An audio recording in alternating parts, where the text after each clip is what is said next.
Pernah gak sih kalian diteror diludahin sama pocong? Kalau belum, coba deh dengerin kisah nyata ini yang gue dapetin dari salah satu thread Twitter Restu Wiratmaja. Buat yang berani, ayo sini kumpul. Yang penakut, skip aja.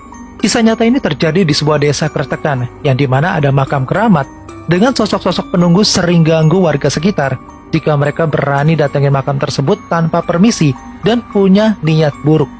Para leluhur dan demit di makam itu bakal menghabisi siapapun nih, dengan cara membuat kacau hidupnya bagi siapa aja yang berbuat aneh-aneh di sana.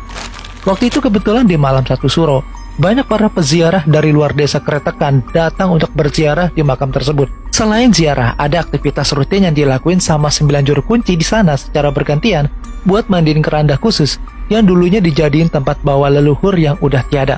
9 juru kunci ini juga harus hadir di malam 1 Suro biar para leluhur senang dan gak murka. Satu persatu mulai ngeguyur air ke arah keranda yang ditutupin kain emas.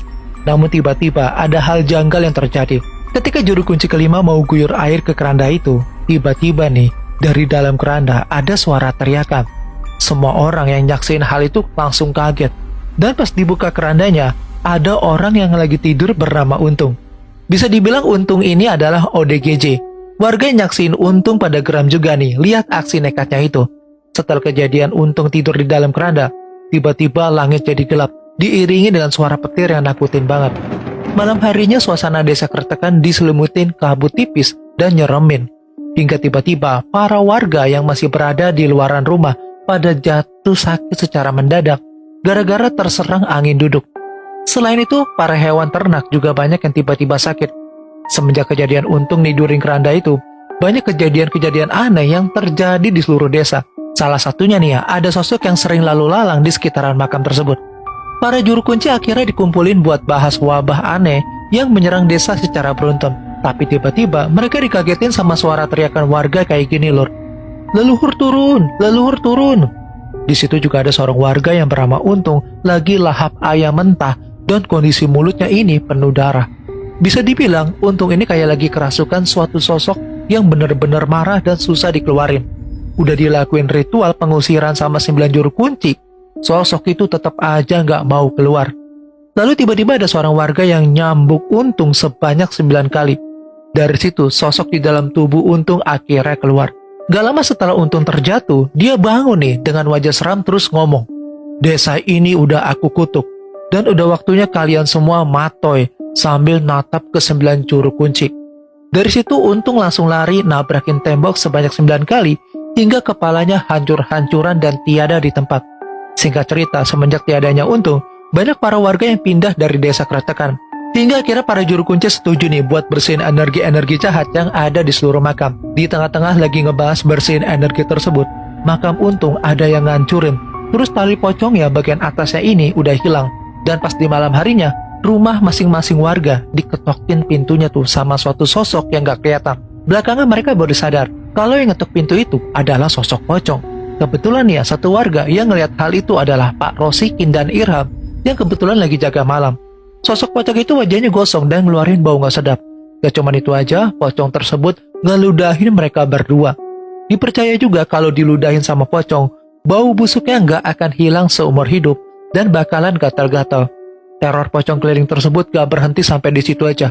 Lambat laut, teror poling alias pocong keliling ini terus menghantui para warga, di mana pintu mereka sering diketuk dan selalu usil. Para ke-9 juru kunci yang dengar berita itu juga ngerasa takut dengan apa yang udah terjadi di desa Kretekan.